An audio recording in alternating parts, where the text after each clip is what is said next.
एक बार की बात है, एक रियासत के मंत्री ने राजा को अपनी बेटी के विवाह समारोह में निमंत्रण दिया।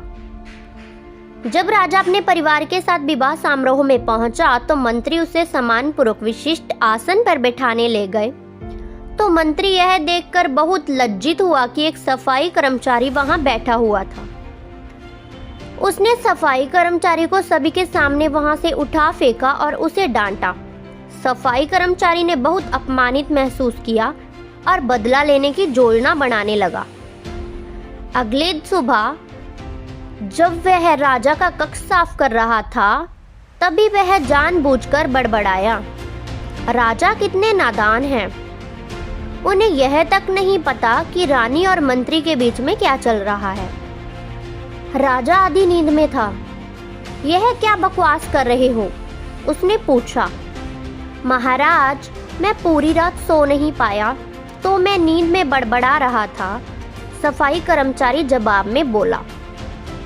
हालांकि उसकी बात सुनकर राजा के मन में संदेह के बीज पड़ गए थे। राजा अब मंत्री से चिढ़ने लगा था और समय समय पर अपमानित करने लगा था।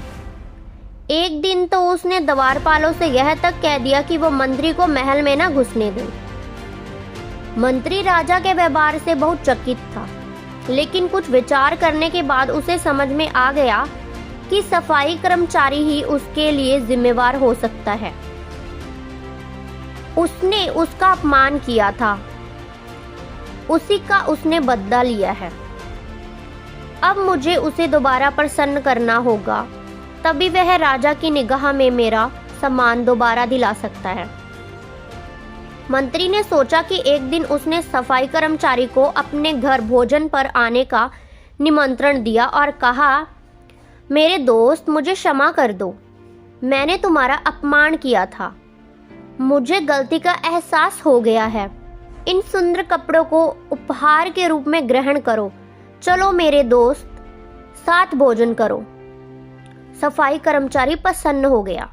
वह सोचने लगा, मंत्री तो अच्छा आदमी है, मैंने ही उस दिन गलती कर दी थी।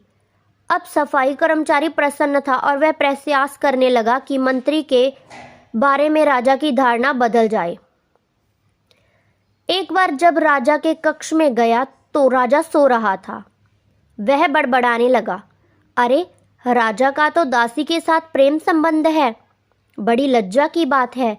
राजा ने उसका बड़बड़ाना सुना तो उठकर बैठ गया। राजा ने सफाई कर्मचारी को बहुत डांटा।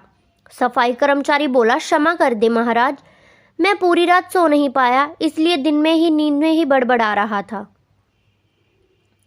राजा को अपनी गलती का एहसास हो गया।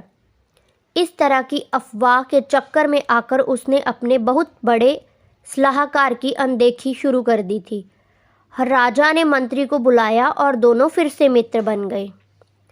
तो दोस्तों, आपको मंत्री की बुद्धिमानी कैसी लगी? अगर आपको हमारी कहानी अच्छी लगी तो हमारे चैनल को लाइक, शेयर, सब्सक्राइब ज़रूर कर देना और कमेंट सेक्शन में मंत्री की बुद्धिमानी के बारे में कमेंट ज़रूर कीजिएगा। धन्यवाद।